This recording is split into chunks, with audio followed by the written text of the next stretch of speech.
What's happening, fam? L.A.R. movement still moving. Book is entitled Lessons from a Non-Custodial Father at Amazon, Kindle, and Create Space. A link will be in the description box below as usual. This video is entitled Be Valuable to You First. I see this a lot where people know how to bring value to another person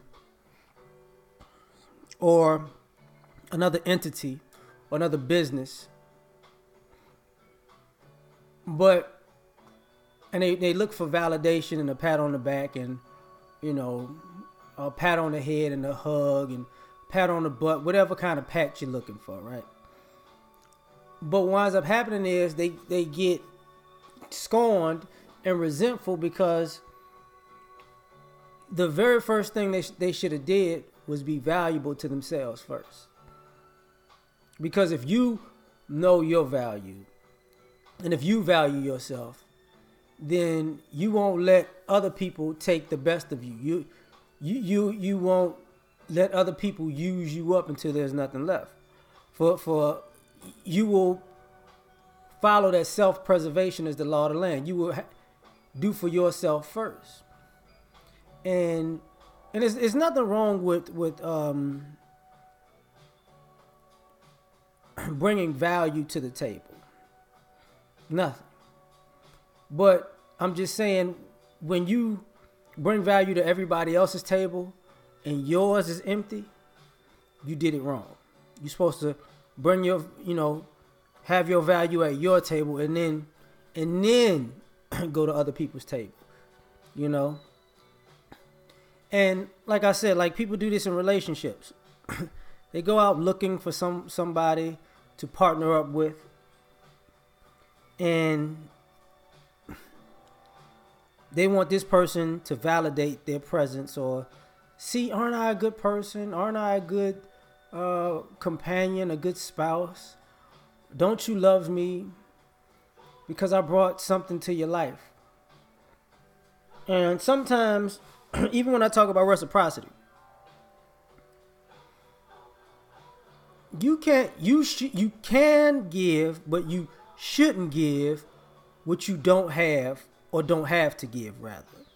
You shouldn't go out giving something that you don't have enough to give to yourself. Okay? So if you got a little bit of love left, you shouldn't just go throw that love on the table in Vegas and say, I hope I hit the jackpot tonight. You shouldn't do that. Cultivate what you got left, make it bigger, and then, bring some value to other people's lives. Like when I said, businesses and entities, it reminded me of, and I talked about this once before, his book, Rich Dad, Poor Dad book by Robert Kiyosaki, right? I remember reading that when I was a teenager. And he talked about how his father in the book got his education, and he added to his education, and because of that he got promotions, and that got him more money. So he spent his time dedicating himself to being valuable to the educational system. And that was Poor Dad, right? Rich Dad spent time investing in self and being valuable to self. So when Poor Dad was working towards his retirement,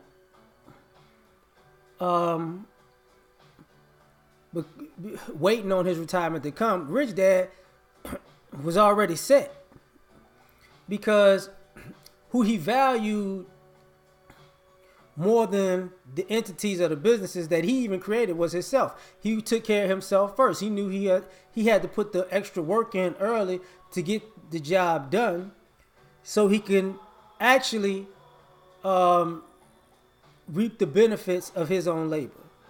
While the Poor Dad was, he put in the work in his field, but they took just as much out of him as he put in there. So it's a wash at the end of the day, right? There's nothing to that you could really say that was gained at the end of the day, because the education got him to debt. The time he put into the education to get the promotion took away from him investing in himself.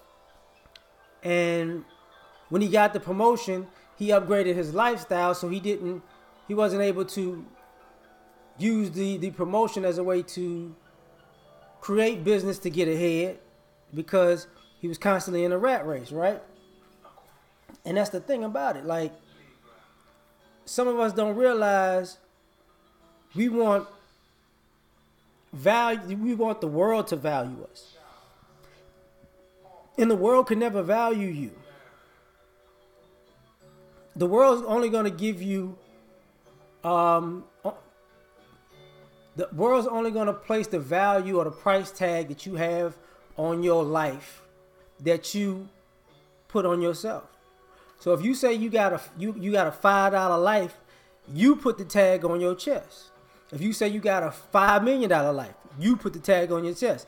It's what someone is willing to pay for, per se, hypothetically speaking, theoretically speaking, So you got to understand, you have to value yourself first.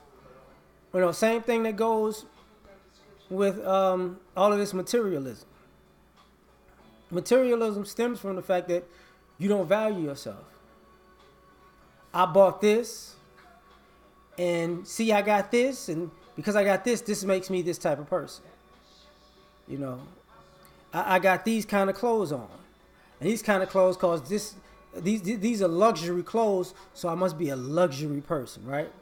This is a luxury watch, so I must be a luxury timepiece collector, which means I'm living this lifestyle. These are high-end shoes, so that must means I have a high-end lifestyle, right? I'm a high-end person. This is the kind of car I drive. This is the kind of house I live in, or condo, or whatever, right? And because this is the value of all of these things, this makes me valuable. But see, here's the problem. Everything that you buy depreciates. Everything that people buy to show off their value to the world shows your insecurity. Like, if you buying something expensive to let the world know that you got expensive taste, you're an attention seeker, right? I got this kind of car. See, look at me. I'm great. Well, what does what you can afford have to do with your greatness? Nothing. And this is why businesses constantly make money. Because if you buy a car, it depreciates in value, right? If you buy a home, it appreciates in value over time, but you got to take care of the home. And some people don't take care of their homes because they want to get a bigger and better one in a couple of years to say they got a bigger and better value in life. That becomes a problem, right? But real estate never changes. The land, once you own the land, you own the land, right? But some people can't. Some people would rather give up land to get material things. When you buy jewelry, it depreciates. And y'all out here, if you buying these high-end watches, you do realize they just like cars. So if it's a $5,000 watch when you bought it, when you leave with it, it's a $3,000 watch. You can't bring it back and get $5,000 for it. If you got a Rolex and you bought the presidential, guess what? Your old presidential is not gonna be the same price as your new presidential. It is what it is. It's just like an old model car, even if it's used or not.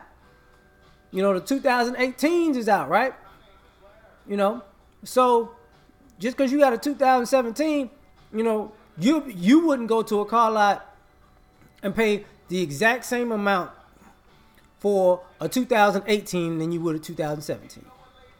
Because you're like, no, that's old. I want the new thing. If I'm gonna pay this price, I'm gonna pay this price for the new stuff, not the old stuff. You get what I'm saying? But I'm saying that to say, when you let all these things define you, you haven't sat down and defined yourself.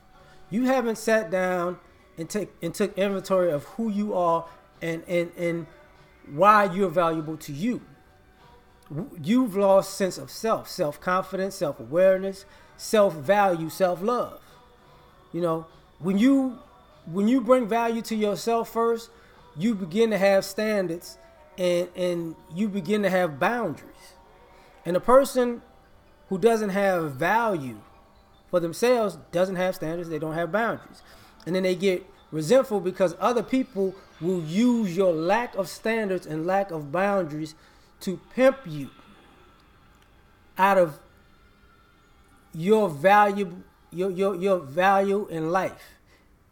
And are they wrong for doing it? Yes.